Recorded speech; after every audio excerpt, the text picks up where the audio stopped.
வணக்கம். சிவவாக்கியம் பாடல் 16. சாமநாள வேதமும் சகல சாஸ்திரங்களும் சேமமாக ஓதினும் சிவனை நீர் அருகிலீர். காமநோயை விட்டு நீர் கருத்துள்ளே உணர்ந்த பின் ஊமையான காயமாய் இருப்பன் எங்கள் ஈசனே.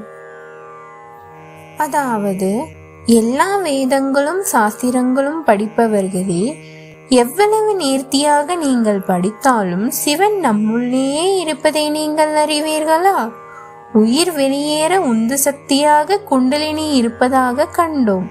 அப்படி நம் உடம்பில் காம உணர்வை விடுத்து ஒருமித்த கருத்தாக குண்டலினியை உணர்ந்து விட்டால் சிவன் நம்முள்ளேயே என்றும் நிரந்தரமாக இருப்பார்.